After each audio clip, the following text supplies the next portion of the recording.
नमस्कार। Sunday special में सबूत के साथ संपादक के 5वें एपिसोड में आपका स्वागत है। मैं हूं प्रदीप शाह। बात हो रही है मानव जीवन में मौत शाश्वत है, अंतिम सत्य है, मौत बरहक है। दुनिया के मुसाफिर मंजिल तेरी कब्र है, पर क्या उस मंजिल, उस मोक्ष धाम की दुर्दशा पर व्यक्ति या संस्था या सरकार ऐसा लापरवाह भी हो सकता है? क्या जनप्रतिनिधि भारत नेपाल सीमा पर स्थित रेणुमाटी के फारबिसगंज अनुमंडल में 70,000 की आबादी पर मात्र एक मोक्षधाम शमशान घाट, और उसकी यह दुर्दशा देखने वाला कोई नहीं है। अटल ज्योति योजना की सांसद प्रदीप सिंह के द्वारा अटल ज्योति योजना के तहत सोलर लाइट लगाई गई थी, वो भी खराब। विधायक मंचन केसरी के तरफ से सोलर लाइट लगाई गई थी, वो भी खराब। जल जीवन हरियाली योजना के तहत 2020 में कुएं की सफाई की गई थी, एक योजना बनाई गई थी, उसमें भी जंगल झाड़ उगाए हैं। पेयजल की व्यवस्था नहीं है, एक बैठने तक की व्यवस्था नहीं है, साफ सफाई की तो बात दूर। भारत नेपाल सीमा की ओर जाने वाली सड़क के किनारे अवस्थित फारबिसगंज शमशान घाट मोक्ष धाम खुलास जी के द्वारा दिया गया, दुकर के द्वारा दिया गया यह मोक्ष धाम का स्थल बाट जो रही है आज उद्धारक की। हालांकि चंद कुछ लड़कों ने, उत्साही लड़कों ने मिल बैठकर एक योजना बनाई, कुछ साफ सफाई भी हुए, लेकिन कायाकल्प नहीं हो सका। क्या जो कहते हैं लोग कि ईश्वर सत्य है, सत्य ही शिव है, शिव ही सुंदर है, सत्यम शिवम सुंदरम। तो सत्यम शिवम सुंदरम, क्या मोक्ष धाम भी अंतिम सत्य जो है यह सुंदर नहीं हो?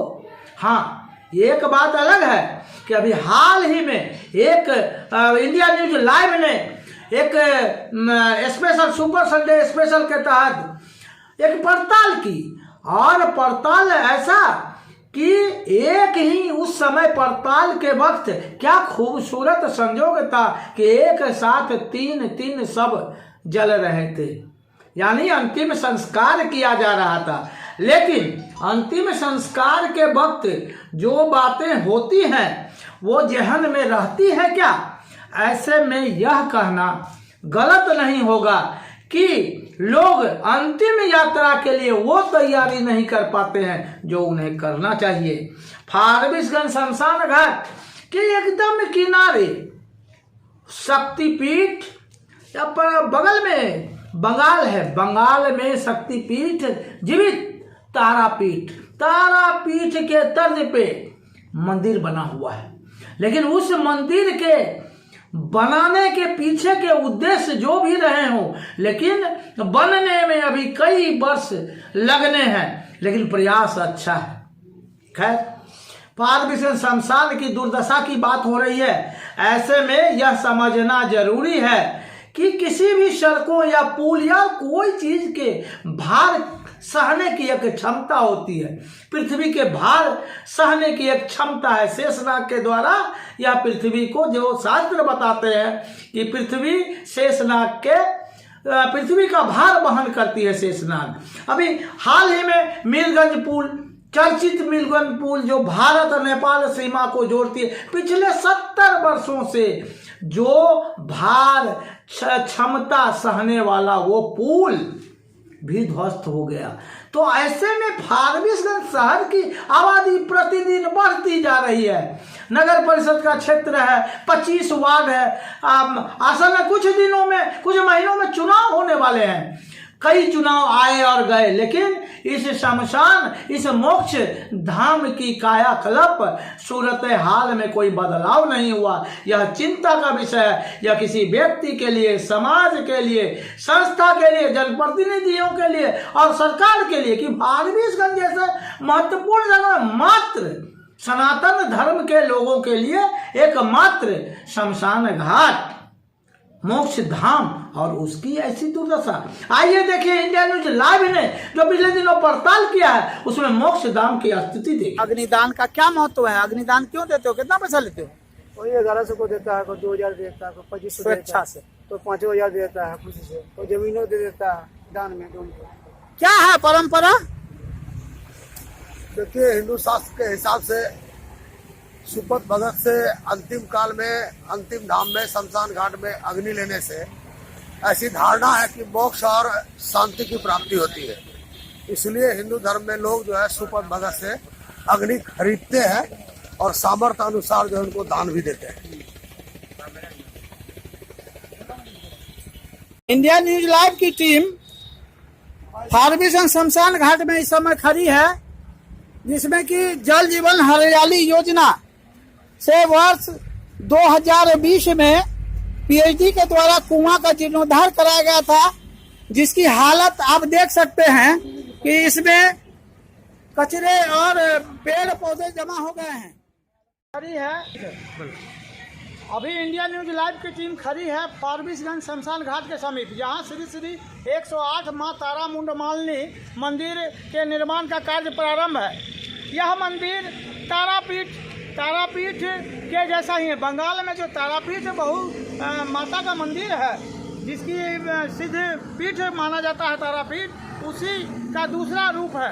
और ये शमशान घाट के बगल में अवस्थित होने के कारण यह मंदिर बहुत ही उचित स्थान पर प्रस्तुत होता है। लेकिन जब तक यह मंदिर प्रारंभ नहीं हो जाता है, जब तक इसकी स्थापना नहीं हो जाती है विधिवत तरीके से, तो लोग लगे हुए हैं। खैर अभी वर्तमान में बात हो रही है, आज शुक्रवार का दिन है और इंडिया न्यूज लाइव एक साथ तीन सब जल रहे हैं फारबिसगंज शमशान घाट में। ये भारत नेपाल सीमा को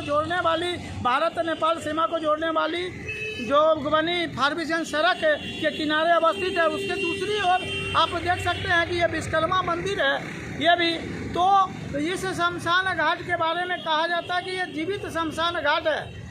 अभी वर्तमान समय में इस शमशान घाट के जीर्णोद्धार के लिए सरकार के स्तर पर कोई खास चीज़ नज़र नहीं आ रहा है। हाँ, एक बात ज़रूर है कि इस शमशान घाट पर एक वर्ग के लोग दावा करते हैं कि ये उनके ट्रस्ट के द्वारा दी गई ज़मीन पर बनाई गई हुई। खैर जो सनातन धर्म के लोग आप देख सकते हैं कि अभी देखिए एक साथ तीन सब जल रहे हैं और बावजूद गंदगी का भरमार है। इंडिया न्यूज लाइव टीम पड़ताल में निकली है कि क्या वास्तव में यह जो मोक्ष स्थान है भारत सीमावर्ती क्षेत्र में अनुमंडलीय शहर में जो ये मोक्ष स्थान है, इस मोक्ष स्थान पर क्या वो व्यवस्था सरकार कर पाई है? केंद्र सरकार हो, राज्य सरकार हो या स्थानीय सरकार फारबिसगंज नगर परिषद प्रशासन इस ओर मुंह फेर कर बैठी है।